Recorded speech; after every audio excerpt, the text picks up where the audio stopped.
guys, welcome back to my channel.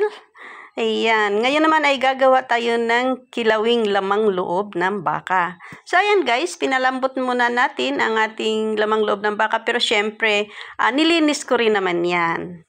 So ayan, kailangan lang talaga malambot yung lamang loob ng baka. So ayan, luto na yung ating lamang loob ng baka. So kukuha na tayo nung lamang loob ng baka para atin na siyang i-prepare. At gagawin na nating kilawing lamang loob ng baka.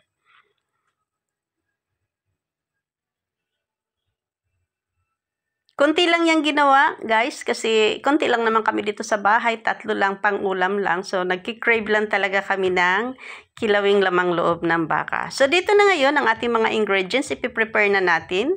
Naandyan may kalamansi, may siling berde, bawang, at sibuyas. So, ayan, guys.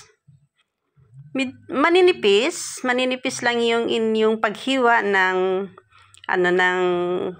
mga ingredients, yung mga sangkap.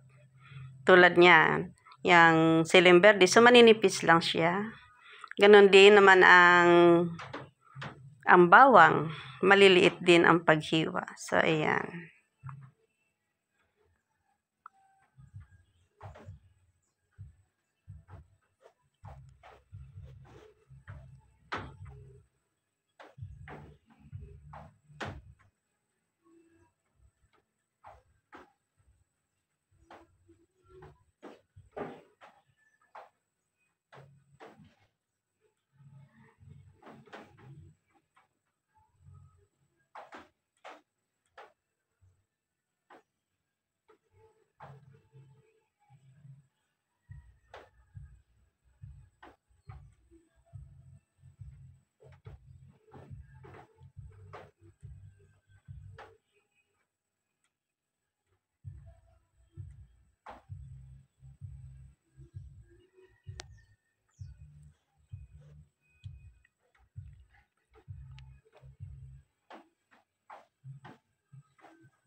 Ngayon naman, ipe-prepare na natin yung ating sibuyas na puti. Ang ginamit ko dito guys ay sibuyas na puti para hindi naman masyadong matingkad ang panglasa. Yun kasi yung partner, yung talaga yung magandang i-partner sa ating kilawing lamang loob ng baka, sibuyas na puti. Isa lang ang ginamit ko dyan. So, kasi konti lang naman po talaga. Wala talagang exact measuring yung aking ginawang kilawing laman loob ng baka. Kasi pansarili lang, 3 lang kami sa bahay. So, tansya-tansya lang po ang aking mga ingredients. So, kung kayo po ay gagawa ng inyong, depende po sa inyo kung gaano karami ang inyong gagawing kilawing lamang na loob ng baka. So, ayan. Dahil kukonti lang sa aking ginawa, dahil 3 lang kami, so ganyan lang din po kakonti yung aking ingredients. Isang ang alam ko dyan, isang sibuyas, 2 siling berde, at saka isang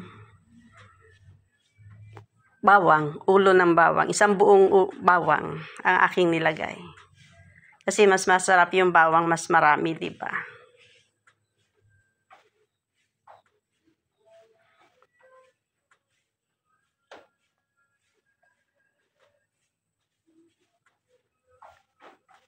Gagayatin din natin ng maliliit lahat ng ingredients. So, ayan, lalagyan na natin ng pamintang durog, ground pepper ang ating lamang loob ng baka.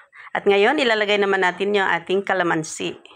Tatansyahin nyo lang din, huwag nyo namang ilahat muna at baka naman sobrang asim.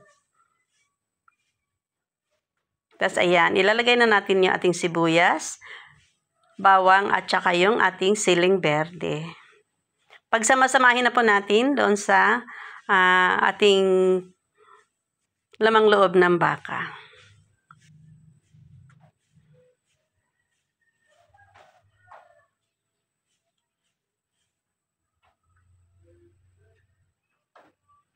Then, lalagyan natin ng asin. Ang paglagay po natin ng asin ay unti-unti lang po. Huwag agad-agad din yung buhusan ng asin kasi baka naman masobrahan ng alat. So, Tatansyahin nyo rin po, depende po sa taas ng panlasa ninyo ng alat.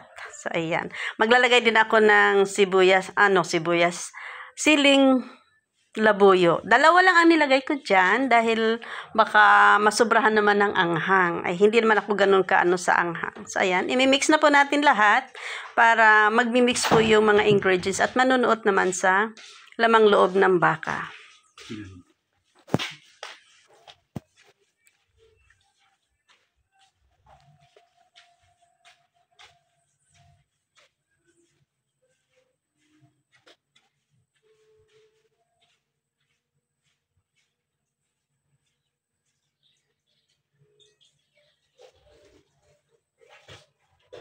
Maglalagay naman tayo dyan ng suka.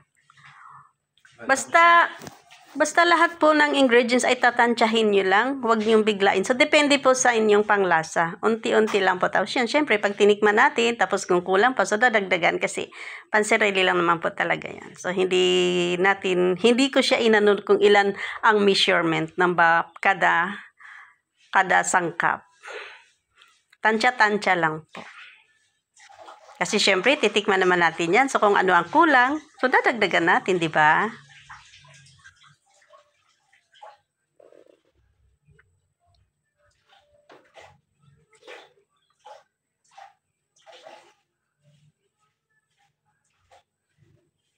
Nagdadagdag pa ako dyan ng konting asin kasi medyo matabang pa.